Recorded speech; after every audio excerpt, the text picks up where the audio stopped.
Hello and welcome to our video focused on the second writing project for our course, which is the academic article proposal. Now, before listening to this video, please be sure to read the project handout, as I'll highlight only some of the most important details here, while the handout gives you a full overview of expectations for the project. But to begin, I want to start by talking about the purpose of this project.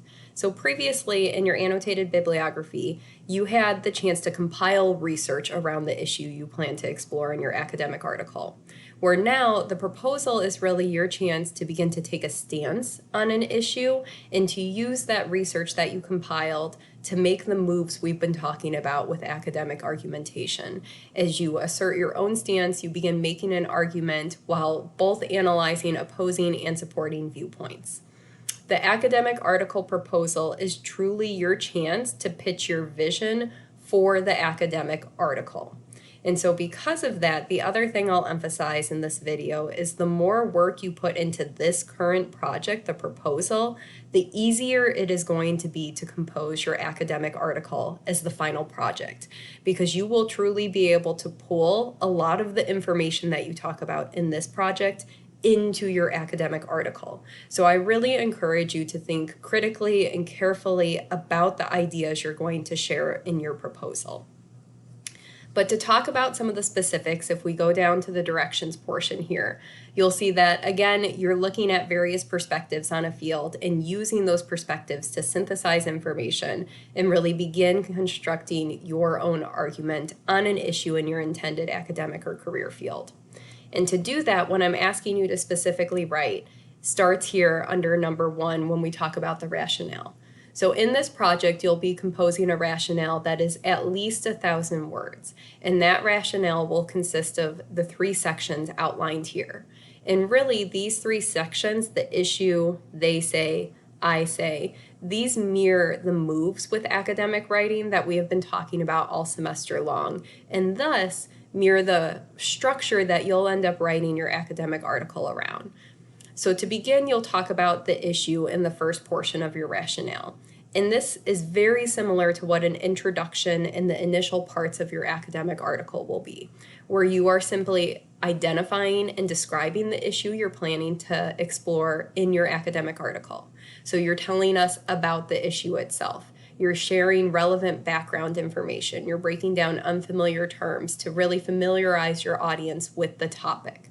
And then more so, I'd like you to mention why this is worth considering, especially thinking about how is this going to propel ideas forward in the field.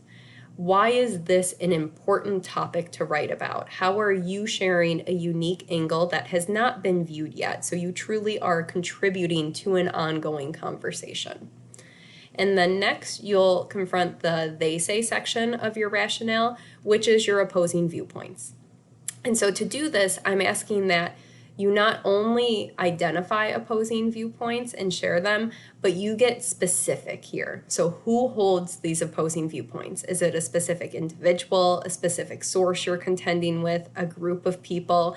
I need you to identify where that information is coming from, and then to get very specific with what claims are they making and what evidence do they use to support those claims?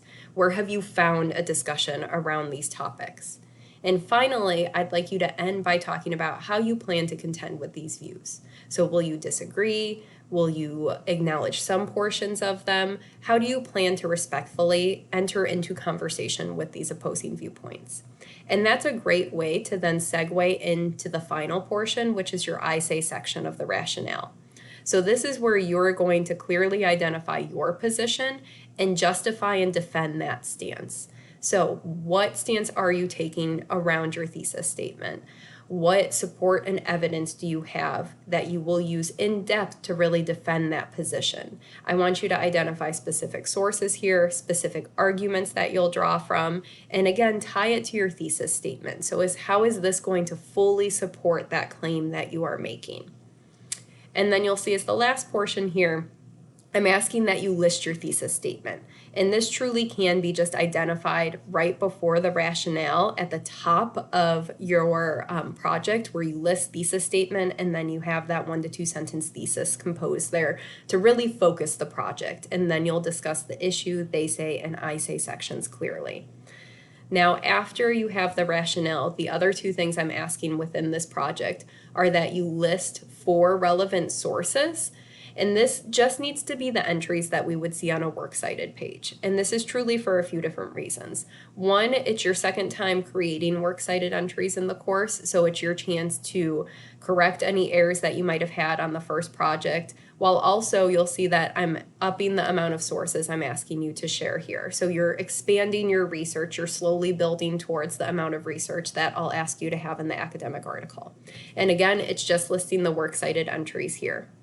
And then finally, I'm asking you to form an outline of how you expect your academic article to unfold.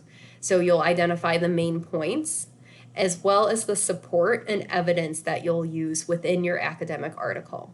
Now, several examples and discussions about outlining, as well as these moves that I'm asking you to make in the rationale, all of this is discussed in depth within the teaching materials in this module. So I highly suggest you dive into that and get started so you start familiarizing yourself with how we're going to approach these expectations in the project while consulting the module material. As always, as you begin that, if you have any questions, you are welcome to reach out to me. Otherwise, I'm truly looking forward to seeing your projects.